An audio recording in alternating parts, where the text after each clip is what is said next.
안녕하세요. 의잼TV의 잼잼 한의사 배현호입니다. 오늘은 저번 시간에 이어서 의사의 한의사의 비전, 전격 개부, 비교 말씀드리려고 합니다.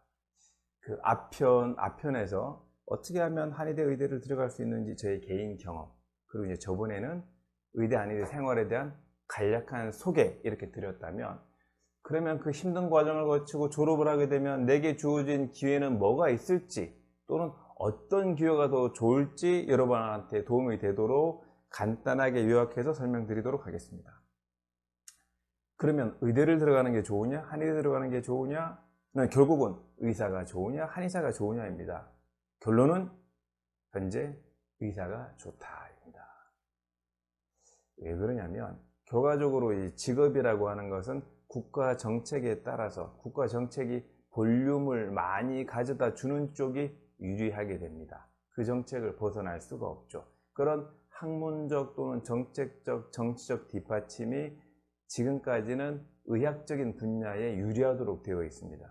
그래서 현재는 의사분들이 유리하고 앞으로도 향후 10년 동안은 그럴 거라고 추정이 되지만, 언제든지 이런 정부 정책은 또 바뀌기 때문에 그 정책의 큰 흐름에 따라서 또 어떻게 바뀔지는 모릅니다. 공통적으로 이제 의사, 한의사, 이제 치과의사의 그 진로에 대해서 설명을 드릴 텐데요. 어쨌든 국가고시를 먼저 졸업하는 해에 합격을 하게 되면 이제 3월에, 그 2월에 졸업하면 3월에 자격증이 나오게 됩니다. 그러면 이때 대개는 이제 개업을 할 수도 있고, 또한 이제 병원에 들어가는 시험에 합격하게 되면 이제 인턴으로 시작하게 됩니다. 그래서 인턴을 흔히 이제 일반 수련이라고 부르죠. 이제 그 다음에 일반 수련이를 끝나고 나면 또 시험을 봐서 흔히 레지던트라고 하는 전문 수련이로 들어가게 되고요. 전문 수련이가 끝나게 되면 대개 이제 군대를 가는 그런 과정을 하게 되죠. 인턴인 일반 수련이를 마치고 군대를 가는 남자분들 같은 경우에는 대개 중위로 가게 돼서 군복무를 하게 됩니다. 레지던트까지 마치고 전문의 자격증을 따고 가게 되면 대위로 가게 됩니다. 대개 이런 기간에는 이제 석박사도 병행을 하는 경우들이 많습니다. 아무튼 이 수련 4년 또는 이제 군대 3년까지 마치고 30대 초중반 정도가 돼야 실질적으로 이제 의사, 한의사라고 이제 볼 수가 있는데요. 이때 진로는 크게 이제 세 가지입니다. 첫 번째는 말 그대로 개업입니다. 개업을 하는 거죠. 그래서 저처럼 배한호 한의원이다 이런 이제 간판을 가지고 개업을 해서 제가 투자를 해서 환자분들을 보고 이제 돈을 벌게 되는 거죠. 이제 두 번째는 좀 더 큰 형태의 개업인데, 그게 바로 흔히 전문 병원이라고 그럽니다. 여러분들 많이 보시지만, 예를 들어 산부인과 같은 경우에도 산부인과 전문 병원들이 있죠. 정형외과도 뭐 척추 전문 병원, 그래서 척추 전문 병원이 있죠. 이제 또 다른 형태는 봉직입니다. 봉직이는 뭐냐면, 이미 개업을 한 의원이나 또는 그 전문 병원에 월급장애로 이제 취직을 하는 경우들이죠. 그렇게 해서 본인이 개업을 할 때 사실 신경 쓴 게 굉장히 많이 있거든요.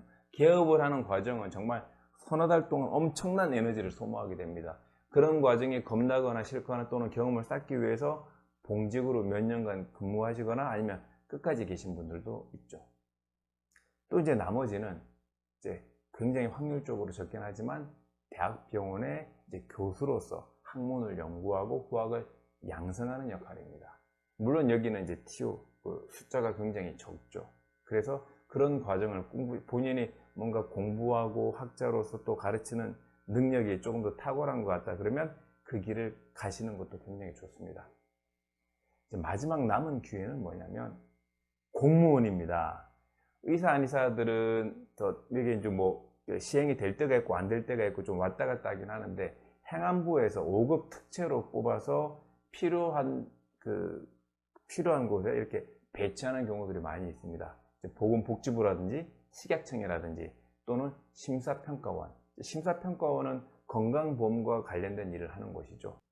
그러면 여기에서 전격 의사, 한의사 비교 한번 해보도록 하겠습니다. 졸업을 하게 되면 대개 의사분들은 전문의를 따기 위해서 90% 가까이가 대학병원에 들어갑니다.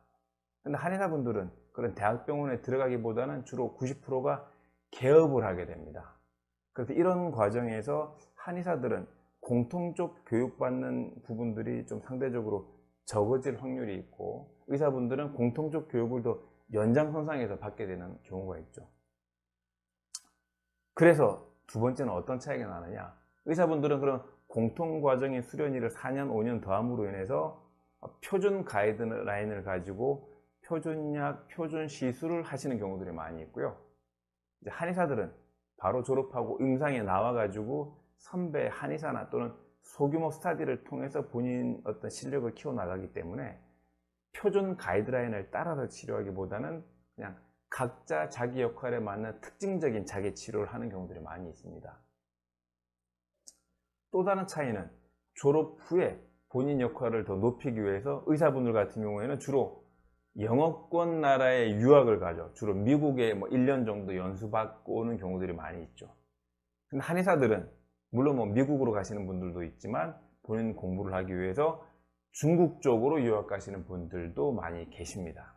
이제 다음번에는 그렇다 그러면 전격적으로 또 의사의 수입, 제가 이제 평균 수입이 어떻게 되는지 낱낱이 해부해서 이제 공개를 해드리려고 그럽니다.